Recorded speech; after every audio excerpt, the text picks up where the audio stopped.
I remember Speaker Pelosi at one point said, "You don't have to understand it, there'll be time for that later." Well, they seem to believe that people would come to love it. But the further we go, the worse it gets.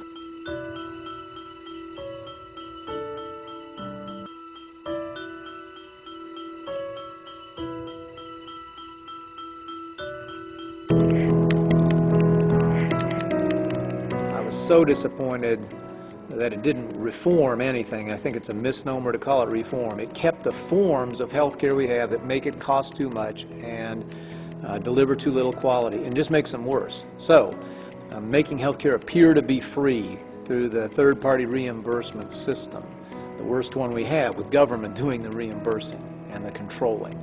So when you got a supplier who gets paid more by doing more, and a customer who feels no particular expense from more being done, you got a formula for overconsumption and overspending.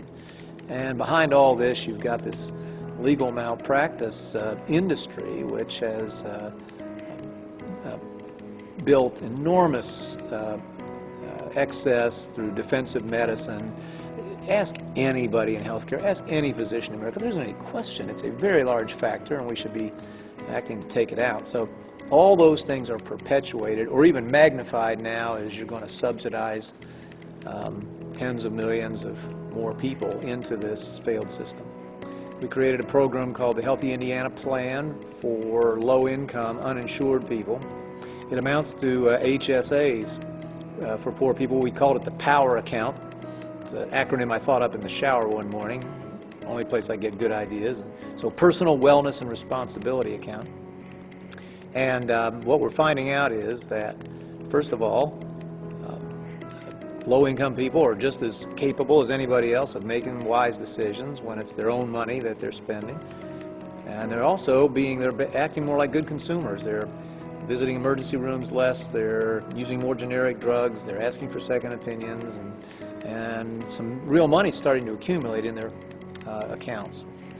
Certainly the notion of government being the sole authority, dictating medical procedures, dictating what services must be covered, trying to micromanage what is now 18 or more % of our entire economy, is a prescription for both financial failure and eventually medical failure.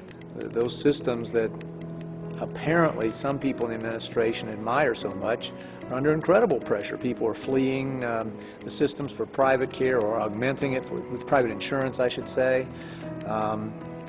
You know, people in America, I don't think, will sit placidly by while loved ones suffer or perish in the queue, as they say in Europe. So if you set out to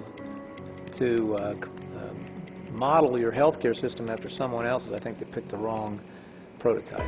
There's obviously real sentiment in the country for repealing this bill, for the colossal mistake that it was, and replacing it, I would hope, with a new a set of changes that trust the American people and empower them to make more of their own health care choices. The administration believed, I guess, that if they just jammed this thing through, I remember Speaker Pelosi at one point said, "You don't have to understand it, there'll be time for that later."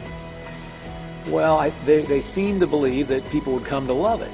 But the further we go, the worse it gets, the worse it looks. We learn more and more about more cost, about more loss of choice, about higher, not lower premium.